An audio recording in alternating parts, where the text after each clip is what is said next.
and the Delirium Care Unit at Gairdner Hospital. After I attended the Alzheimer's Dementia Champion programme, my focus was then on developing cognitive stimulation resources on the unit. So, to give you a bit of background, Ward C16 is a 30-bed ward, and we have 20 acute care of the elderly beds and 10 delirium care beds. A number of patients admitted to the Delirium Care Unit have a delirium with a background of dementia or cognitive impairment, and part of my role on the ward is to carry out cognitive stimulation with the patients, particularly in the Delirium Care Unit. We are fortunate that we do have a dining room and a small garden area, and there were some resources, for example CDs and diversional activities available. However, not all of the items are suitable for our patient group. There was a lot of small print novels and high-level cognitive books.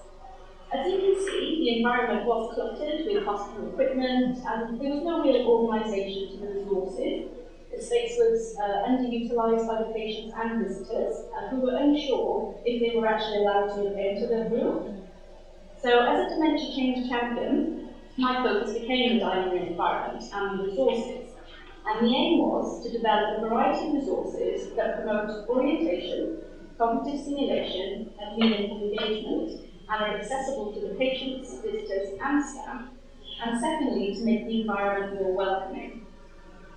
So, to begin with, a daily orientation board was developed with pictures to support orientating the patients to information about the season, the day, the date, and the weather.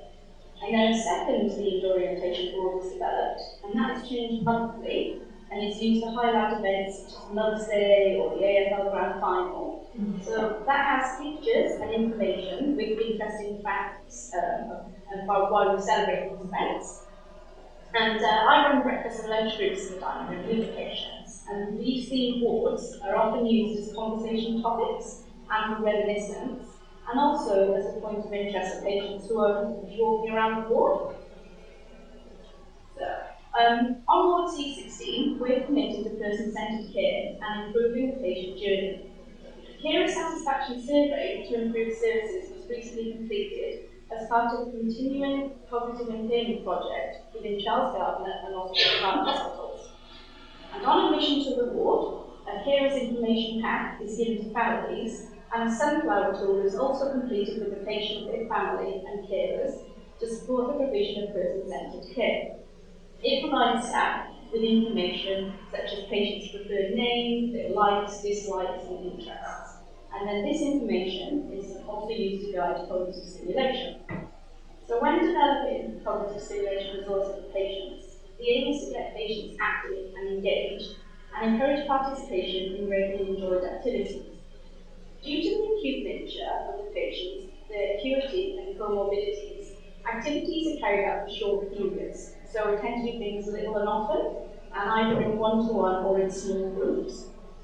So having resources available in the dining room means they're easily accessible at any time, for example during evenings and weekends, and that they can be used by patients, the carers, and the staff. So the focus has been on providing resources that can be reprinted and easily replenished, and also used across Ward C16, not just in the DCU. So as you can see on the slide, a number of different resources have been developed to offer choice to patients. There are cognitive stimulation folders with activities such as quizzes and conversation cards that accompany the occupational therapy brain games patient handout that we give out to our patients. However, many of the resources in the folders use articles and photographs to develop patients' thoughts and ideas and focus on opinions rather than just facts. Because in the past, we've been using quizzes and some patients felt uncomfortable about getting answers wrong. So now the resources include a mix of more opinion-based activities. Another thing we do is reminiscence, and that's a frequently used tool on the unit to share memories and experiences, and also to compare then and now and how things have changed over time. The then and now photographs and information have been placed on the walls to encourage conversation, reminiscence, and provide a point of interest for our patients who are mobilising around the ward. We also have reminiscence folders and armchair travel folders. Each have a variety of photographs, articles, and suggested questions as prompts to encourage discussion between patients and visitors. The reminiscence folders include topics such as summer holidays, school days, and vehicles, things like that. And the amateur travel folders include information on different countries, the culture, food, and well-known cities and landmarks. So this is what our dining room environment now looks like. It was difficult to take a photograph of the whole room, as often patients are using the space and enjoying the garden. So I've just taken pictures of our different zones. We now have clear, highly visible signage in the room that sets out these zones and creates a functional lounge and dining area that encourages patients and visitors to engage and socialise. The patient library is being organised into categories, with topics such as history, cookery, and sport, and the focus is on building a collection of picture, reminiscence, and special interest books rather than just novels. These resources can be taken into patient rooms, as not every patient can always access the library or even want to come into the garden. Since the improvements have been made to the environment, the dining room and garden are now used for meal groups, where patients gather together to share meals, laugh, and enjoy quality time together.